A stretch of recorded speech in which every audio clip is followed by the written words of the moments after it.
Hello students, कैसे हैं आप सब। आई होप आप सब अच्छे होंगे। आईसीटी वर्चुअल क्लासरूम में आप सबका स्वागत है। मैं विकास। बच्चों, क्लास 10th का मैथ्स हम कर रहे हैं और चैप्टर है आपका pair of linear equation in two variable. तो चलिए आगे के क्वेश्चंस हम कंटिन्यू करते हैं इस चैप्टर में। तो बच्चों यहाँ पे देखिए, हम सारे मेथड्स डिस्कस कर चुके हैं। अब आपको इसमें कोई प्रॉब्लम नहीं होगी कि कौन सा मेथड कब लगाना है, इसकी तो बहुत प्रैक्टिस कर चुके हैं। अब हम कुछ वर्ड प्रॉब्लम्स करेंगे। यहाँ पे देखिए, आप देख सकते हैं जो वर्ड प्रॉब्लम्स हैं, यहाँ पे वर्ड प्रॉब्लम्स देख पा रहे होंगे आप। तो ये किस तरह की वर्ड प्रॉब्लम्स हैं। तो सबसे पहला क्वेश्चन अगर आप पढ़ेंगे, Ritu can row downstream 20 kilometre in 2 hours and upstream 4 kilometers in 2 hours. Find her speed of rowing in still water and the speed of the current. तो इस टाइप के क्वेश्चन आपके सामने अब आ सकते हैं, ठीक है, या फिर वर्क एंड टाइम वाले क्वेश्चन आ सकते हैं। तो ऐसे जो क्वेश्चंस हैं उनको हम करेंगे, ठीक है, ध्यानपूर्वक समझेंगे धीरे धीरे चीजों को। और इस टाइप के भी जो क्वेश्चन हैं आपके, यही है आपकी लास्ट एक्सरसाइज है। तो यहाँ पे थोड़े ही आपको एडवांस क्वेश्चन मिल सकते हैं, इसीलिए बस यही है कुछ 2-4 क्वेश्चन जिन पे आपको फोकस करना है। और ये अच्छे खासे आपके एग्जाम में भी आते हैं, अच्छे खासे मार्क्स इनमें स्कोर कर सकते हैं आप। बस 2-3 चीजें आपको समझनी है, ज्यादा कुछ नहीं है इसमें। इसीलिए ज्यादा कंफ्यूज नहीं होना आपको कि भाई ये कैसे आ गई, ये टफ क्वेश्चन है, इजी है, कुछ नहीं है। 2-3 टाइप के क्वेश्चंस हैं, बस वो आपको समझने हैं, ठीक है। 2-3 टाइप के मतलब, या तो आपके भाई स्ट्रीम से रिलेटेड क्वेश्चन आएंगे, क्वेश्चन नंबर 1 देखिए, या फिर आपके वर्क एंड टाइम वाले क्वेश्चन आएंगे जैसे 2 देखिए, या फिर स्पीड एंड डिस्टेंस वाले क्वेश्चन आएंगे पार्ट 3 देखिए। बस इस यही रेंज होगी आपकी क्वेश्चंस की। तो सबसे पहले जो पार्ट 1 है, ठीक है, उसको हम समझने की कोशिश करेंगे। तो उसके लिए थोड़ा सा बेसिक आपको समझना पड़ेगा, फिर हम क्वेश्चन पे दोबारा आएंगे। अभी मैंने क्वेश्चन आपको इसलिए बताया ताकि जब मैं बेसिक बताऊंगा तो आप रिलेट कर पाए चीजों को। तो यहाँ पे जो ये क्वेश्चंस हैं, इनके आपको क्या करना है भाई, फॉर्मुलेट करना है पहले तो, मतलब इक्वेशन बनानी है आपको, ठीक है। लीनियर इक्वेशन बनाइए और उसके बाद इनके सॉल्यूशन निकालिए, जो मेथड आपको सुटेबल लगे उससे। तो चलिए सबसे पहले हम करते हैं यहाँ पे स्ट्रीम के बारे में पढ़ाई। तो स्ट्रीम क्या होती है, धारा समझते हैं। धारा मतलब पानी की धारा है, मान लीजिए। तो ऐसा कुछ मान लीजिए कि ये पानी बह रहा है, ठीक है, ये एक स्ट्रीम है, धारा है। तो स्ट्रीम है, पानी बह रहा है, ये इस डायरेक्शन में बहता है। नदी सबने देखी होगी। तो ऐसा कुछ मान लीजिए कि ये नदी है हमारी और पानी यहाँ पे इस डायरेक्शन में बह रहा है। क्लियर है। अब बच्चों यहाँ पे 2 वर्ड्स आते हैं, वो समझना, ठीक है। 2 शब्द आते हैं, एक तो आता है अपस्ट्रीम।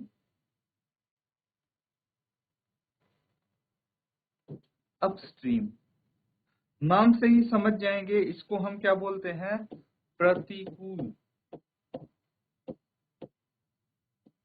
इसको हम बोलेंगे प्रतिकूल, नाम से आप समझ गए होंगे, बाकी मैं बता भी दूंगा आपको। एक आता है डाउनस्ट्रीम।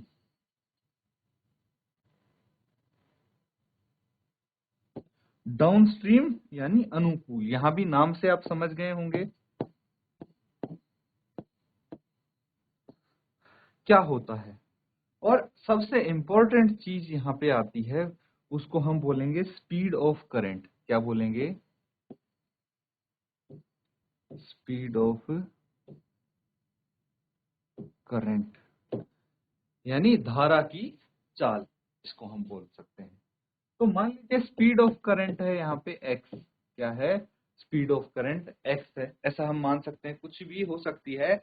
आप ये समझना कि भाई कोई नदी बह रही है तो उसका जो पानी है वो किस गति से बहेगा, वो भी तो कोई गति होगी ना। जैसे आप मान लीजिए साइकिल चलाते हैं, तो किस स्पीड से, किस गति से साइकिल चलाते हैं, कुछ तो गति होगी।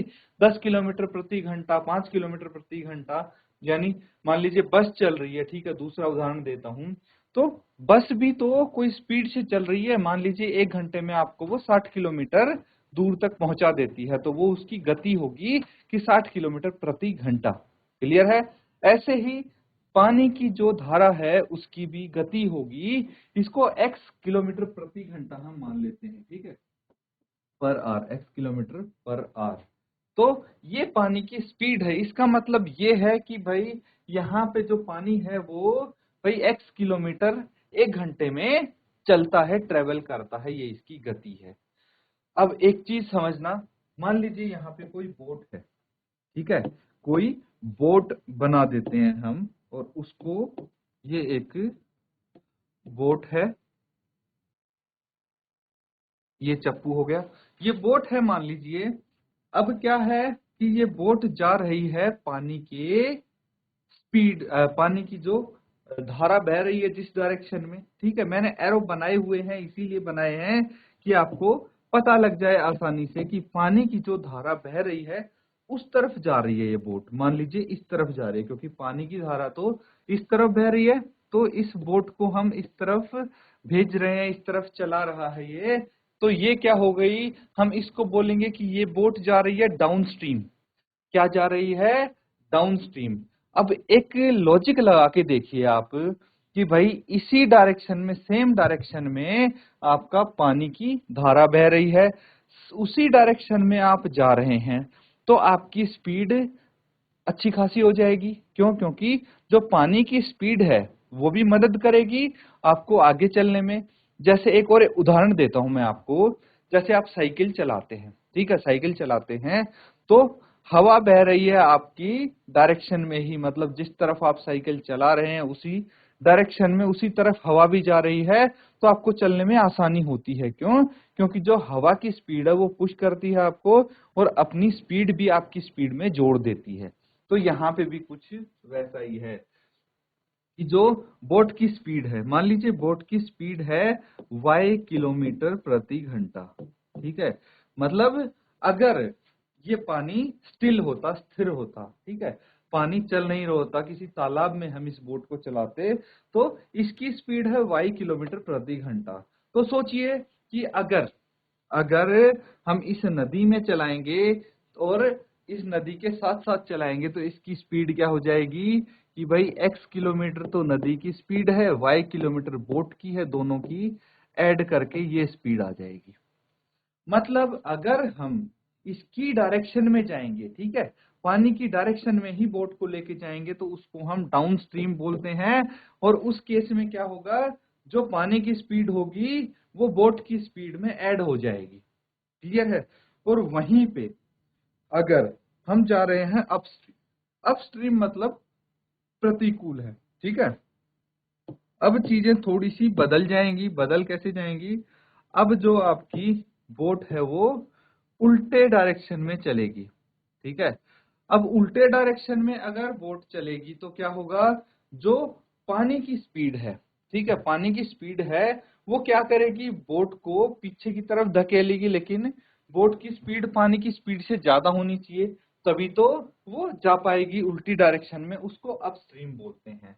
तो बोट की स्पीड जो है वो धीरे हो जाएगी। भाई हम धीरे जा पाएंगे अगर हम उल्टी डायरेक्शन में जा रहे हैं पानी की, तो वो कितने धीरे होगी, जो पानी की स्पीड है वो घट जाएगी, माइनस हो जाएगी बोट की स्पीड से। तो ये आ जाता है आपका अपस्ट्रीम का केस, ठीक है। तो ये दो केस है, अपस्ट्रीम और डाउन स्ट्रीम।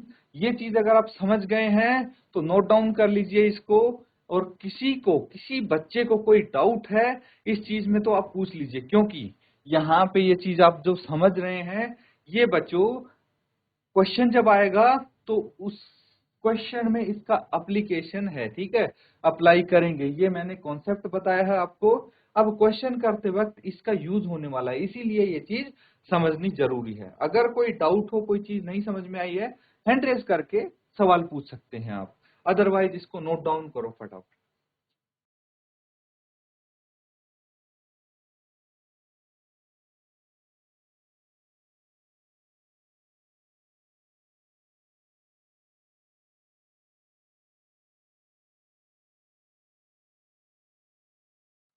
तो ठीक है बच्चों, ये चीज हो गई है आपकी। तो क्वेश्चन पे चलिए क्वेश्चन करते हैं। उससे पहले एक चीज मैं और बता दूं आपको, भाई स्पीड टाइम डिस्टेंस कर रखा होगा आपने प्रीवियस क्लासेस में, ठीक है, स्पीड टाइम एंड डिस्टेंस। तो मैं आपको एक फॉर्मूला यहाँ पे बता देता हूँ, ठीक है। फॉर्मूला आप यहाँ पे नोट डाउन कर सकते हैं, काफी इंपॉर्टेंट है ये फॉर्मूला। तो देखिए, जो आपका टाइम होता है, अगर आपको टाइम निकालना है, ठीक है, टाइम निकालना है यानी समय आपको फाइंड आउट करना है, तो उसका फॉर्मूला होगा समय का डिस्टेंस बटे स्पीड, डिस्टेंस बाय स्पीड। तो ये फॉर्मूला होता है जिससे आप टाइम निकाल सकते हैं। अब इसी से दो फॉर्मूले और आ जाते हैं आपके, टाइम को टी मान लेते हैं और डिस्टेंस को डी, स्पीड को एस मान लेंगे। तो अगर स्पीड निकालनी होगी तो क्या करेंगे, डिस्टेंस बाय टाइम। और वहीं पे अगर आपको डिस्टेंस निकालना होगा तो स्पीड इनटू टाइम। यहीं से ये दो और फॉर्मूले आपके आ जाते हैं, इनको भी आप साथ के साथ नोट डाउन कर लो, ठीक है, बार बार कोई परेशानी ना हो आपको।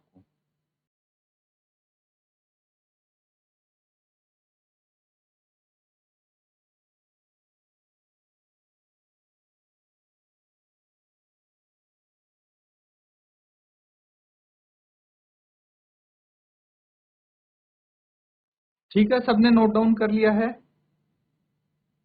तो हम अगला क्वेश्चन करेंगे, ठीक है। क्वेश्चन नंबर 2 जो हमने यहाँ पे पढ़ा था, ये सॉल्व करेंगे। क्या बोला गया है, क्या लिखा है, देखिए, समझने की कोशिश करेंगे और इसको सॉल्व करेंगे। क्वेश्चन नंबर 2 का फर्स्ट पार्ट है, Ritu can row downstream 20 kilometre in 2 hours. 2 घंटे में रितु डाउन स्ट्रीम जाती है, मतलब नदी की जो डायरेक्शन है उसी डायरेक्शन में जाती है। क्या है भाई, 20 किलोमीटर चल सकती है वो 2 घंटे में। समझ में आ गई बात। और वहीं पे अगर अप स्ट्रीम जाती है तो 2 घंटे में सिर्फ 4 किलोमीटर ही चल पाती है। क्यों, क्योंकि अप स्ट्रीम जाना मुश्किल होता है भाई, पानी के अपोजिट डायरेक्शन में जाओगे तो भाई मुश्किल होगी चलने में, इसीलिए वो 4 किलोमीटर जा सकती है। Find her speed of rowing in still water and the speed of current. तो आपको ऋतु की स्पीड बतानी है कि भाई जब पानी ना बह रहा हो, ठीक है, मान लीजिए किसी तालाब में वो बोट चला रही हो, तो उस केस में उसकी स्पीड कितनी होगी और भाई जो पानी की स्पीड है वो कितनी होगी, ये दो चीज आपको बतानी है। यहां तक समझ में आ गया। तो आप सबसे पहले क्या करेंगे, क्या पूछा गया है, ऋतु की स्पीड पूछी गई है, ठीक है, तो उसको मान लेंगे x, ठीक है, उसको x मान लेंगे और जो करंट की स्पीड है उसको y मान लेंगे। ये दो चीज पहले आप इनको लेट कर लीजिए। तो सबसे पहले क्या करेंगे भाई, जो आपसे पूछा गया है उनको लिखेंगे। तो स्पीड ऑफ जो ऋतु है, ठीक है, इन स्टिल वाटर, उसको x मान लीजिए। Let the speed of Ritu in still water पूछा गया है, तो इसको x मान लेंगे, इन स्टिल वाटर। इन स्टिल वाटर क्या है, x किलोमीटर पर आवर मान लिया, ठीक है, ये हो गई x kilometre per our. And the speed of current, भाई जो करंट है पानी का उसकी स्पीड कितनी है, y किलोमीटर पर आवर। ये दो चीज हमने मान ली है, क्लियर है।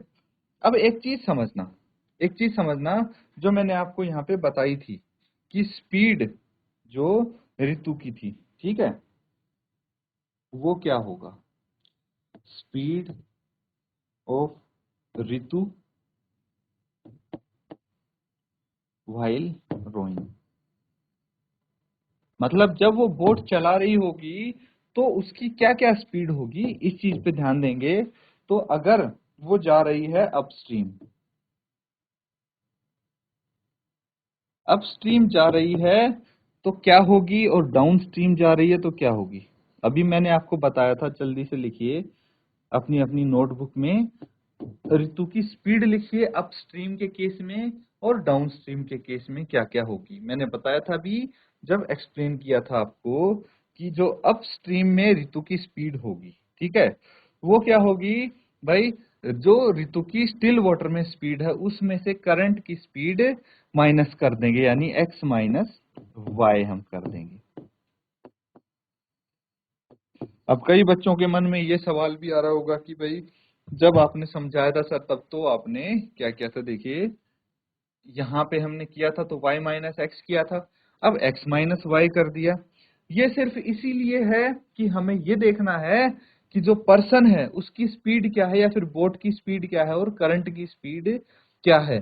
तो जो पर्सन या बोट है उसमें से करंट की स्पीड माइनस करेंगे, ठीक है, तो ऑपोजिट डायरेक्शन में या फिर अपस्ट्रीम में प्रतिकूल जा पाएंगे हम।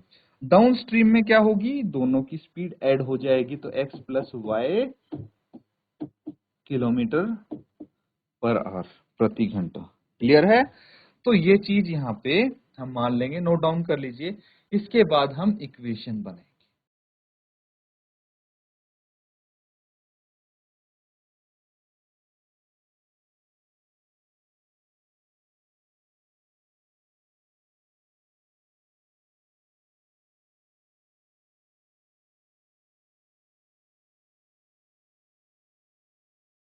तो बच्चों ये चीज समझ में आई आपके।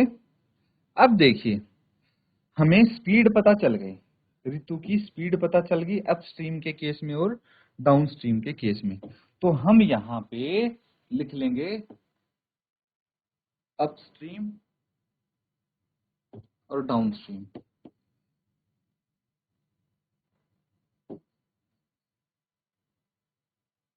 अपस्ट्रीम और डाउनस्ट्रीम स्पीड हमें पता है, ठीक है, स्पीड क्या है, x प्लस वाई डाउनस्ट्रीम में, x माइनस वाई अपस्ट्रीम में, ठीक है। यहाँ क्या है, x माइनस वाई एंड ये है x प्लस वाई, ठीक है, ये दो स्पीड है। समझना आप चीजों को। मैं यहाँ पे एक काम करता हूँ, लिख देता हूँ individually, speed x minus Y kilometre प्रति घंटा, और यहाँ पे स्पीड क्या है, x plus Y kilometre per hour प्रति घंटा। ये चीज समझ में आ गई। अब मुझे बताइए कि डिस्टेंस कितना है, ठीक है, डिस्टेंस भी तो दिया हुआ है और टाइम भी दिया होगा। यहाँ भी डिस्टेंस और टाइम दिया होगा। क्वेश्चन से देख के बताना है आपको कि दोनों ही केस में डिस्टेंस और टाइम कितना दिया है। क्या बता सकते हैं आप, चलिए चेक करते हैं क्वेश्चन में। तो यहाँ पे अगर देखेंगे तो सबसे पहले बात हो रही है डाउन स्ट्रीम की, कि डाउन स्ट्रीम में 20 किलोमीटर डिस्टेंस है, 2 घंटे टाइम है। डाउन स्ट्रीम में डिस्टेंस है 20 किलोमीटर, टाइम है 2 आवर्स 2 घंटे। अब देखते हैं अपस्ट्रीम में 4 किलोमीटर डिस्टेंस, 2 घंटे टाइम है, तो 4 किलोमीटर डिस्टेंस है और टाइम है 2 घंटे। हमारे पास आ गया स्पीड डिस्टेंस टाइम। इससे हम बना देंगे एक इक्वेशन। क्या बना देंगे, एक इक्वेशन। क्या इक्वेशन बनाएंगे, हमें पता है कि भाई जो हमारे पास डिस्टेंस है, डिस्टेंस बाय स्पीड, ठीक है, दूरी बटे चाल क्या होता है, समय के बराबर होता है distance by speed is equal to time. Formula तो दोनों में सेम लगेगा। अब देखिए यहाँ पे अगर हम फॉर्मूला लगा रहे हैं तो डिस्टेंस कितना है, डिस्टेंस है आपके पास 4 किलोमीटर, ठीक है, और यहाँ पे डाउन स्ट्रीम में कितना है, 20 किलोमीटर है। तो आपका आ जाएगा, कितना आ जाएगा, 4 बटे x minus Y is equal to 2, और यहाँ पे आ जाएगा 20 by x plus Y is equal to 2। ये आपकी दो इक्वेशन बन जाएंगी, इनको लीनियर इक्वेशन में बनाइए, क्रॉस मल्टीप्लिकेशन कीजिए तो दोनों दो इक्वेशन आपके पास यहाँ पे आ जाएंगी। क्लियर है? तो चलिए इसको फर्दर हम सॉल्व करते हैं, आगे इसको सॉल्व करके देखते हैं। तो क्या आ जाएगा, देखिए क्रॉस मल्टीप्लाई कीजिए इसको, 20 is equal to 2 into X plus Y, ये आ गया। अब क्या करना है भाई, 2 से सबको डिवाइड कर दीजिए या 2 को लेफ्ट हैंड साइड ले आइए। अब क्या आ जाएगा, लेफ्ट हैंड साइड ले आएंगे तो 20 बटे 2 is equal to X plus Y, cancel out, ये 10 आ जाएगा। तो x plus Y is equal to 10, ये आपकी आ गई इक्वेशन 1, समीकरण 1 आ गया। ठीक है, इसी तरह से हम क्या करेंगे भाई, समीकरण 2 ले आएंगे, किसी को भी 1 2 रख सकते हैं, कोई इशू नहीं है बच्चों। तो हम क्या करेंगे, यहाँ पे सिमिलर चीज करेंगे, 4 बटे 2, 2 को लेफ्ट हैंड साइड ले आए, x माइनस वाई को राइट हैंड साइड, ये कैंसल आउट होगा तो क्या आ जाएगा, x minus Y is equal to 2, ये इक्वेशन 2 आ गई आपकी। क्या आ गई, इक्वेशन 2 आ गई। तो दो समीकरण आ गए अब हमारे पास। तो सबसे इंपॉर्टेंट चीज तो यहीं तक थी आपकी, यहां तक अगर आपने सीख लिया, आगे तो भाई बहुत सारे क्वेश्चन कर रखे हैं आपने इस टाइप के, है ना। तो यहां तक देखिए कितना इजी है, अगर आप ध्यान से समझें तो। स्ट्रीम का concept, up stream down stream क्या होता है, स्पीड टाइम डिस्टेंस, फॉर्मूला आपको पता है, तो आप इजीली कर सकते हैं इसको। चलिए नोट डाउन कर लीजिए फटाफट।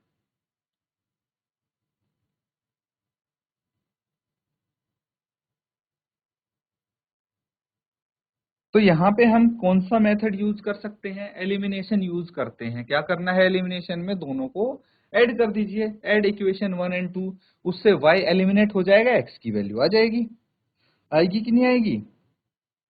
तो चलिए आप यही करेंगे, इसको एलिमिनेट कर देंगे। ठीक है, add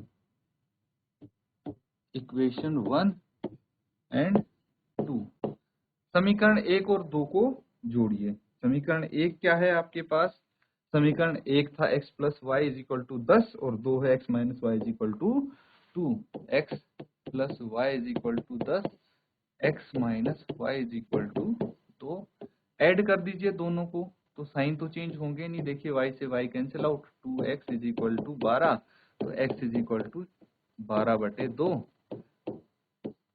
x is equal to 6, कितना आ गया बच्चों, 6 आ गया।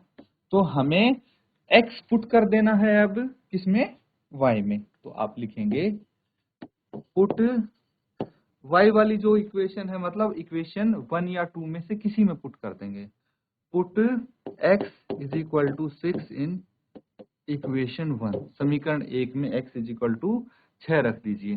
तो x plus Y is equal to 10 है, x की जगह 6 रखेंगे, 6 plus Y is equal to 10, तो y कितना आ जाएगा आपके पास, y is equal to 10 minus 6, that is 4।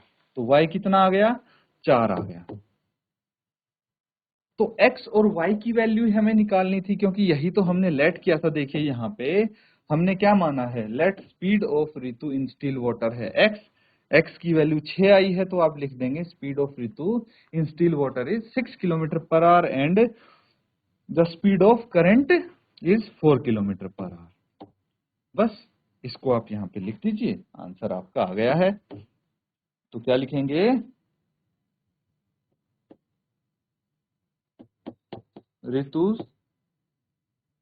Speed is equal to 6 kilometre per hour. ठीक है, और स्पीड ऑफ करंट कितनी है, 4 kilometre per our, that's it. Note down कर लीजिए बच्चों इसको, ये क्वेश्चन आपका कंप्लीट हो।